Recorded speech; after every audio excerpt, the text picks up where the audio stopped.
السلام عليكم ورحمة الله وبركاته. النهارده أنا عايز أقول لكم معلومة، بس قبل ما نقول معلومة يعني عايزين نقول دعاء كده حلو. يعني هنقول يا رب كده: اللهم لا تؤاخذنا بما فعل السفهاء منا. ماشي. يا ريت برضو الدعاء دوت نكتبه قبل ما نقول أي حاجة أو أي تعليق يعني. النهارده أنا عايز أكلمكم في الناس اللي هي بتستسهل المواضيع وتشوف ناس تخلص لها المواضيع من تحت الترابيزه.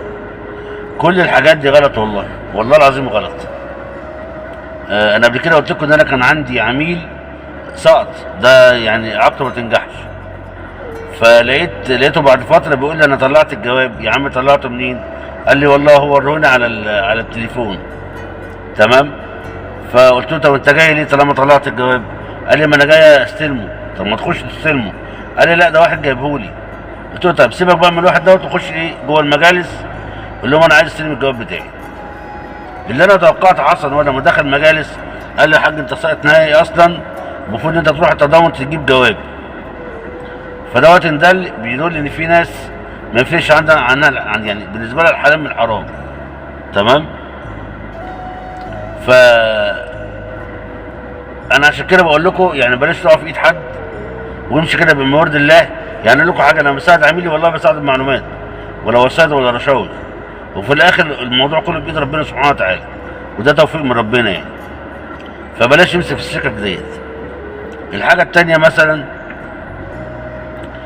ظاهره كده اليومين دول، واحد يقول لك: لو انت عايز ترفع الحظر كلمني. برضه يا جماعه لما نيجي نتعامل مع حد، الصح والافضل ان احنا نروح نقابله في مكتبه، مش واحد يكلمني كده في التليفون والدنيا تمام واخد بعضي وباعت. لا، لازم اتاكد ده مين وفين وازاي. لان بجد والله انا حاسس ان احنا اصلا شكلنا بقى عبيط خالص. انا حاسس كده الناس ما عندهاش كده بربع جنيه تفكير. ازاي يعني واحد يقول لي كلمتين عاجبني اقوم باعت له فلوس؟ وبعدين في واحده اسمها نانسي دي برضه بتحجز. انا برضه سامع عنها مشاكل. تمام. في شخصيات على فكره حلوه قوي على الفيسبوك، ناس محترمه، ده حقيقي. ابو حبيبه ورؤى، احمد جنيدي. تمام. الناس دي عندها ضمير. في ناس كتير قوي ما عندهاش ضمير خالص. واحد اسمه ايمن مصري، مش عارف واحد اسمه حاجه فايد. الناس دي شمال. فيا ريت تفرقوا. يعني انا راجل بقى كده بعمل احصاء ده ايه وده ايه وده ايه وده ايه. فخدوا بالكم من نفسكم يا جماعه.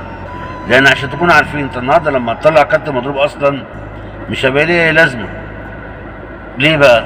لان كده كده اصلا ملوش اي بيان على السيستم. ماشي.